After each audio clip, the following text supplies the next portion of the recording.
Endacopia is a game that I've known about for about 3.5 years. I mean, I played the game, I played the demo at least 3.5 years ago, and I even became first aware of this from a TikTok that I saw. And I don't even remember what it exactly was, but I thought it was something like, "Oh, these are three games you should try, you should play." And obviously, so I did play the demo, and the demo I remember it being really short and really sweet. Obviously, it was more just kind of just showing you what the game could be about, what the game is potentially about, and just like some little mechanics that you had where it was like a puzzle game, you're trying to figure out some mysteries. There's a bit of like horror and jump scares there as well. And then there was like a little brief introduction into the combat of the game with when you fought the clock. And I'm going to talk about the game a little bit. And so I guess spoilers for anyone who hasn't played the game yet and maybe wants to play it. And just to put that out there so no one gets mad at me. But I think a funny thing about the game too is after I played it, that 3.5 years ago, I kind of just entirely forgot about it in any way. When I was playing the demo, I think I remember like thinking about this. I'm like, all right, this is something I want to keep a tab on just because, you know, it seemed interesting when I was playing it. And it seemed like something that I may want to keep on playing in the future. But I had entirely forgot about it anyway. Hadn't really kept up on the development, didn't really pay attention to anything that they were adding or any updates or if they add anything new to the demo. And then on Sunday night, I guess I was looking at the Steam page, at the Steam just upcoming games page, and it said the game came out on Monday. And I was kind of like, well, shit, I gotta play this game, I guess. So I ended up playing it Monday, the day it came out, and it was an interesting experience to say the least. And I say this in like the best way possible. It's kind of the exact type of game I expected, where once again, there was a lot of like random bullshittery going on. It seemed like that was what we were in for during the demo, where there's just a bunch of like random stuff going on, a lot of comedy, a lot of jokes and goofs and gabs and all that type of stuff. So that was kind of like a really fun part about the game. It was always just like a lot of sweet stuff was happening, a lot of fun stuff was happening. And it was just like a good bunch of stuff that was happening to keep you like entertained in the brief time between when you were moving from puzzle to puzzle or when you were in transit between trying to go from place to place in the game. And there was like a bunch of just new stuff popping up all the time. And it was kind of interesting too.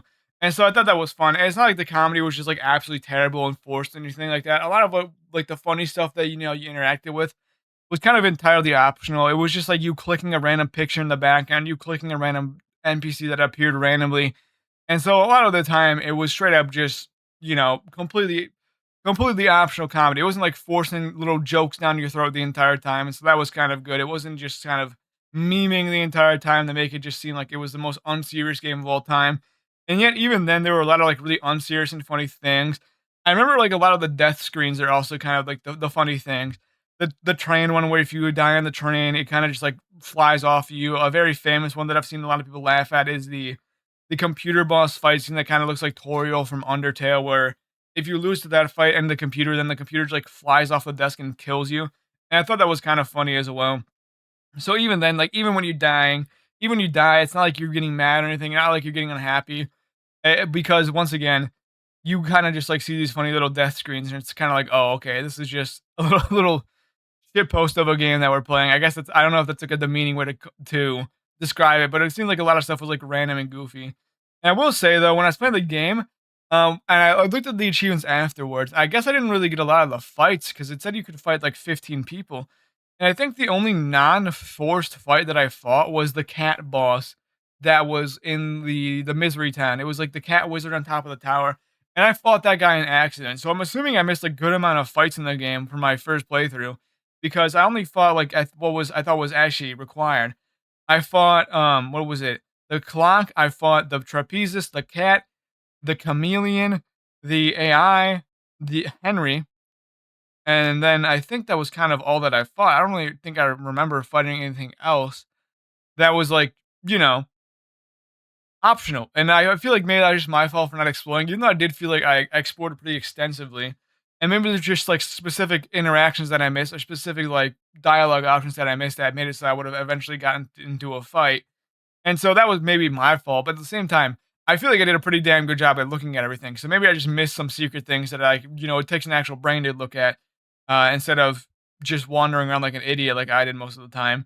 And I guess like on the part of needing a brain too, because once again I said it was a puzzle game as well, and I felt like a lot of the puzzles were kind of just very logical, and I feel like it maybe even babied you a little bit more too, because you did have a sign that you could ask in every single scenario and to buy every single puzzle where the guy would explain it to you, or the sign would explain it to you. And so I thought that was, like, another interesting thing too, is it felt like a lot of the puzzles were just very logically thought out. So I feel like the if anything, the developer thought more to make sure that you didn't get stuck in a puzzle more than making it so that the puzzles were really difficult, which is kind of fine. I get it for a puzzle game, especially like if you kind of get stuck in a puzzle game, and the puzzle kind of feels kind of bullshit.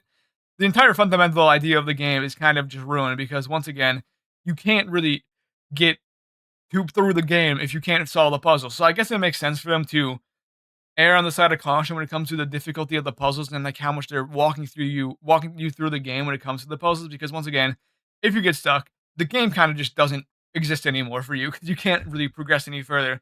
So I guess that made sense, but it still felt like some of the times it would just be like, "Hey, here's the exact solution for the puzzle that you need." Like, and it was kind of just like, "Oh, okay.